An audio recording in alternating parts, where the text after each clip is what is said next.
USA versus Iran. Who would win in 2026? Full comparison. If the United States and Iran went to war today, it wouldn't be a quick victory. In fact, this could become one of the most dangerous and unpredictable conflicts in modern history. So, who is actually more powerful, and who would really win? When we talk about military power, most people instantly think of the United States. But Iran is not a weak country. It has spent decades preparing for exactly this kind of scenario. In this video, we'll compare both nations in terms of military strength, strategy, geography, and real-world battle scenarios. The United States has the most advanced military in the world, with over 1 million active personnel, hundreds of overseas bases, and a defense budget larger than the next several countries combined. Its power is unmatched.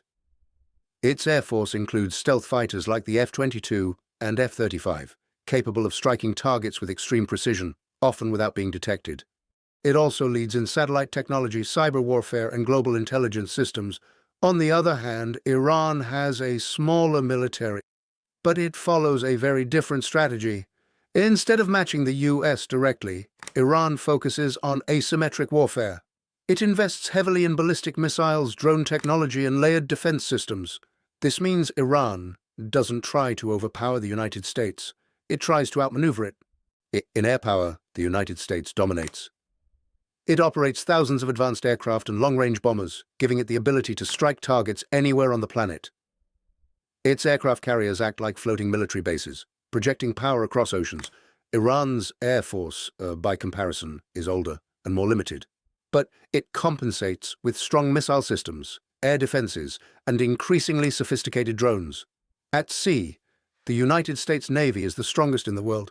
But Iran holds an advantage in one critical area, the Strait of Hormuz. This narrow waterway carries a significant portion of the world's oil supply, and Iran has built its strategy around controlling and potentially disrupting it. Here's where things get more complex. The United States is stronger globally, but Iran is stronger locally. Iran's geography plays a huge role in this.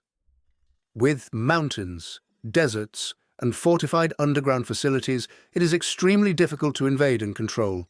Iran has also developed a network of regional allies and proxy forces across the Middle East. This means any conflict would not remain limited to just two countries. It could quickly expand into a broader regional war, involving multiple fronts. So, who would win? On paper, the United States is clearly more powerful. With superior technology, global reach, and unmatched military resources, it has the advantage. But in reality, defeating Iran would not be simple. Iran's strategy is built around resilience, disruption, and endurance, and that makes any conflict far more complicated than it appears. Because in modern warfare, power isn't just about strength. It's about strategy, geography, and the ability to sustain a fight over time. If a conflict like this ever happened, who would really win? If a conflict began, the United States would likely start with precision airstrikes, targeting Iran's military bases, radar systems, missile launch sites, and command centers. The goal would be to weaken Iran's ability to respond quickly. But Iran would not stay passive. It would likely launch waves of missiles and drones toward US bases and allied positions in the region. It could also target shipping routes, especially in the Strait of Hormuz. This could disrupt global oil supplies, sending shockwaves through the world economy. Instead of a short and decisive war, the conflict could turn into a prolonged and costly confrontation. In a war like this, victory isn't measured in wins, but in how much the world loses. Give your opinion on this in the comments box